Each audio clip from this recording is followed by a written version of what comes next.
Pernah nggak sih ngerasa capek banget, tapi pas ditanya kenapa, mulut kamu cuma jawab nggak apa-apa.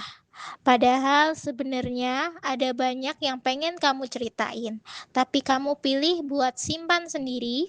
Kalau kamu lagi di posisi itu, dengerin podcast ini pelan-pelan ya. Aku pengen jujur, pendem sendiri itu bukan karena kita kuat, tapi karena kita kebiasaan ngerasa kalau cerita pun belum tentu ada yang benar-benar denger. Kita takut dibilang lebay, takut dibilang kurang bersyukur, atau malah takut perasaan kita dianggap sepele. Akhirnya kita milih diam, senyum ke semua orang, tapi berantem sama diri sendiri setiap malam. Orang yang sering pendam sendiri biasanya justru orang yang paling peduli sama kita. Kita dengerin cerita orang lain, kita jadi tempat pulang orang lain, kita nenangin semua orang. Tapi giliran diri sendiri capek. Kita bilang, ah nanti juga biasa lagi, padahal nggak biasa. Cuma kita yang maksa kuat. Yang jarang orang tahu, pendam terlalu lama itu melelahkan.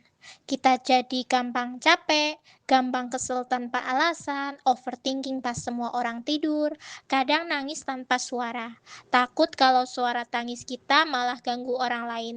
Dan yang paling berat, kita mulai merasa sendirian, bahkan di tengah keramaian. Aku mau bilang satu hal ke kamu, perasaan kamu itu valid, capek kamu itu nyata, dan kamu nggak lebay cuma karena ngerasa sakit. Kamu nggak harus cerita ke semua orang, nggak harus langsung kuat, nggak harus langsung sembuh. Kalau hari ini cuma sanggup nulis di notes, itu nggak apa-apa. Kalau cuma sanggup nangis sebentar, itu juga nggak apa-apa. Pelan-pelan aja. Kalau sekarang kamu masih pendam sendiri, tolong ingat satu hal ini. Kamu nggak lemah, kamu cuma manusia yang lagi butuh dipeluk. Entah sama orang lain atau sama diri sendiri. Terima kasih udah bertahan sejauh ini. Terima kasih udah dengerin podcast ini.